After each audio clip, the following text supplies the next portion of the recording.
Gracias, presidenta. La semana pasada, con la destitución encubierta del presidente de Radio Televisión Española, vivimos la enésima puñalada de la clase política a la casa que un día fue referente y querida por la gran mayoría de los españoles. Pero esto no empezó la semana pasada. Repasemos lo perpetrado por la mayoría de los partidos que pueblan esta Cámara en los últimos años. Año 2016. El Gobierno de España, del Partido Popular, precisaba del apoyo de Ciudadanos. Se nos ofreció repartirnos los jueces, agencias estatales, el Tribunal Constitucional, el Tribunal de Cuentas y, por supuesto, repartirnos también Radio Televisión Española. Por aquel entonces era presidente de Radio Televisión Española José Antonio Sánchez, a quien cito, abro comillas, yo voto al PP y seguiré votando al PP, cierro comillas, en una comparecencia. Hoy preside Telemadrid, por cierto. ¿Qué hicimos, Ciudadanos?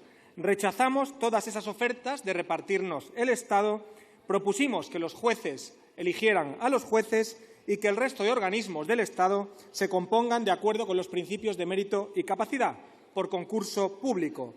PSOE y Podemos, entonces en la oposición, compartieron la idea del concurso y el Partido Popular, viendo que perdían la votación, terminaron apoyando el concurso.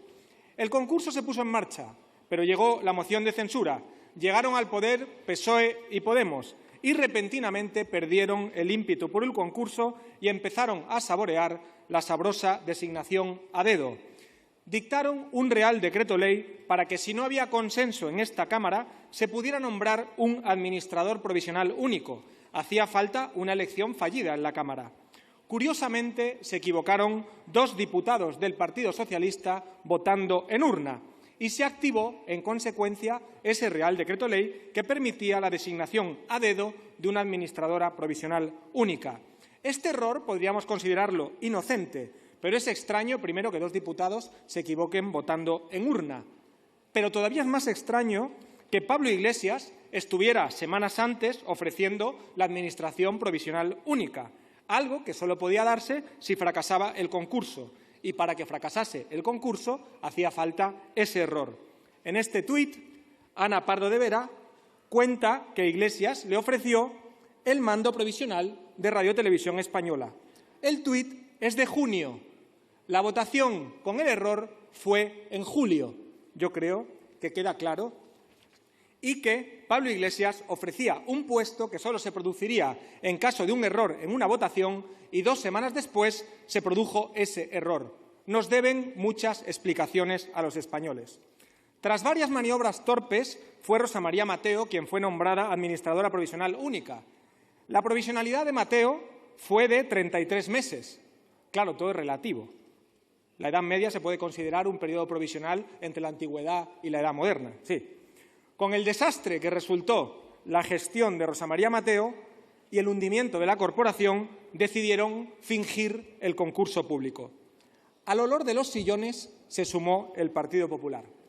Y les cuento, mientras desde el Partido Popular atacaban a Ciudadanos porque llegábamos a acuerdos en materia sanitaria en medio de una pandemia con 800 muertos diarios y llamándonos de todo sanchistas y no sé qué, el Partido Popular, al mismo tiempo, con PSOE, Podemos y el PNV, pactaban el reparto de Radio Televisión Española por debajo de la mesa, y el de los jueces, y el del Tribunal Constitucional, y el del Tribunal de Cuentas, y el de la Agencia Española de Protección de Datos, etcétera.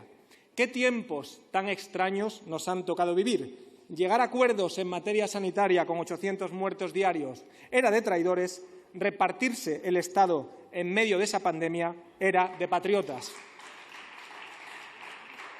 ¿Y por qué he dicho que fingían el concurso público? En primer lugar, porque según la ley ese concurso debería pactarse en el Congreso de los Diputados, pero los interlocutores fueron el secretario general de un partido y el ministro de la Presidencia. Es decir, la negociación no fue en el Congreso de los Diputados, sino que fue entre Génova y Moncloa. Pero lo peor de todo vino cuando, en medio de las comparecencias de los candidatos a presidir Radio Televisión Española, anunciaron antes de que terminaran de comparecer todos los candidatos que venían al Senado, el Partido Popular y el Partido Socialista informaron ya de quiénes iban a ser los consejeros y quién iba a ser el presidente de la corporación. ¿Se imaginan anunciar el resultado de unas oposiciones antes de los exámenes de los opositores? Pues eso exactamente fue lo que hicieron estos señores, esos señores, esos señores y esos señores de ahí. De este proceso salió el señor Pérez Tornero, pero como empezó a hacer cosas que a Podemos no les gustaba y al Sánchez le hicieron algunas preguntas en alguna entrevista que tampoco le hicieron mucha gracia, habiendo estado la mitad que la administradora provisional, le retiran el apoyo y no le queda otra que dimitir. Bien, esto es lo que ha ocurrido desde 2016 hasta hoy. Solo hay un partido que no ha participado en esta indecencia: Ciudadanos. Ni cuando nos lo ofrecieron desde el Gobierno de Rajoy, que fue cuando hicimos posible el concurso público, ni cuando después, con la llegada de Sánchez a la Moncloa, hicieron exactamente lo mismo, pero más chapucero. Cada vez que se ha votado en esta Cámara el reparto de sillones en el Congreso, solo un partido se ha salido de todas esas votaciones desde 2016, y ese partido ha sido Ciudadanos. Y esto, oigan, no crean que esto es tan sencillo como levantarse e irse. Esto tiene consecuencias, que aquí todo el mundo negocia tertulianos en esas habitaciones, que aquí todo el mundo negocia consejeros. No es casualidad que siempre en los programas de televisión se defienda a tal o cual partido y nunca se defienda a tal otro. No es casualidad la prevalencia de opiniones favorables a los mismos partidos de siempre en los medios de siempre. La semana pasada, dos exvicepresidentes muy recientes del Gobierno, ahora famosos tertulianos en la SER, Pablo Iglesias y Carmen Calvo, decían que los partidos políticos debían estar representados, atentos, en los informativos.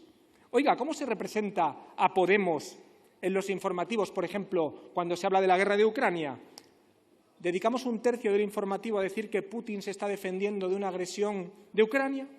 ¿O cómo se informa en los informativos representando a Bildu, diciendo que los etarras se defendían de una invasión española, por ejemplo? Esto mismo, por cierto, que algunos hoy vendrán de dignos, del reparto y de poner amiguetes en todos sitios, pasa en Telemadrid o ahora en Canal Sur. En cuanto el Partido Popular se quedó solo, Telemadrid nombraron como presidente de Telemadrid a José Antonio Sánchez, el que antes le decía yo, alias yo voto al PP. Y Vox ha pasado de querer cerrar Canal Sur a negociar con PP y con PSOE colocar a amigos en el Consejo de Administración. Aquí todos, cuando tocan pelo, quieren llegar a acuerdo. PSOE y PP históricamente han negociado para repartirse Radio Televisión Española, los jueces, el Tribunal Constitucional, la Agencia Española de Protección de Datos, el Tribunal de Cuentas, las cajas de ahorro, los consejos de administración, las puertas giratorias. Para todo eso sí han hablado, pero al mismo tiempo en esta legislatura han dejado España en manos de Esquerra y de Bildu, con tal de no hablar entre ustedes asuntos que no conllevan sillones.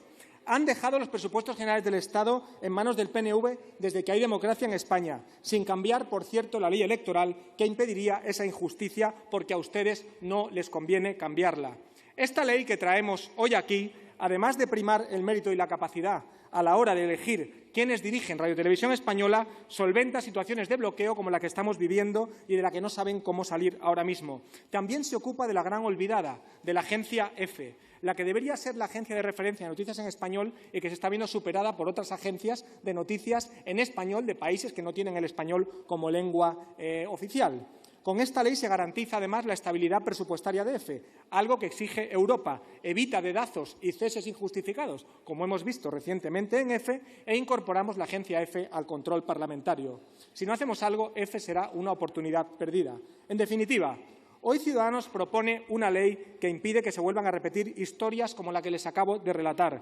Blinda a los medios públicos estatales contra las injerencias de los partidos políticos. Elige a los mejores para dirigir los medios públicos y fortalece a la agencia EFE.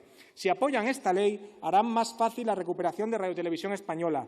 De lo contrario, darán alas a quienes cuestionan su existencia y ustedes seguirán repartiéndose una radio y una televisión pública que no escuchará y que no verá nadie. Lo más fácil para nosotros habría sido entrar al reparto de sillones. Lo más fácil para nosotros habría sido colocar a gente en los medios, meter mano en los jueces, meter amigos en las agencias públicas, magistrados afines en el Tribunal Constitucional. También podríamos habernos hecho un partido fuerte financiándonos ilegalmente, pagando sedes y campaña con comisiones, o podríamos haber montado una trama electoral como la de los ERES que nos garantizase ganar elecciones durante años. Podríamos haberlo hecho.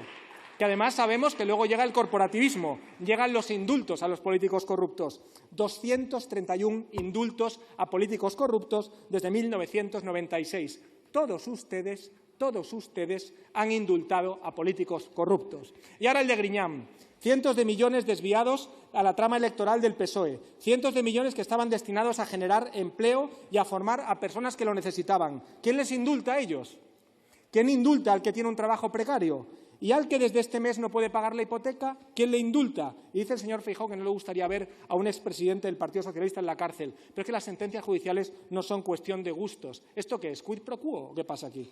Miren, si para ganar elecciones, si para ser un partido fuerte tenemos que financiarnos ilegalmente, montar tramas corruptas electorales, poner policías a destruir pruebas de corrupción desde el Ministerio del Interior, cobrar comisiones por contratos públicos, cobrar sobres, repartirnos Radio Televisión Española, repartirnos los jueces, repartirnos el Tribunal de Cuentas, repartirnos la Agencia Española de Protección de Datos, repartirnos el Tribunal Constitucional, votar el injusto cupo vasco, acercar etarras, etcétera, preferimos tenerlo más difícil. No nos importa ir con una mano atada a la espalda frente a todos ustedes. Caeremos las veces que hagan falta.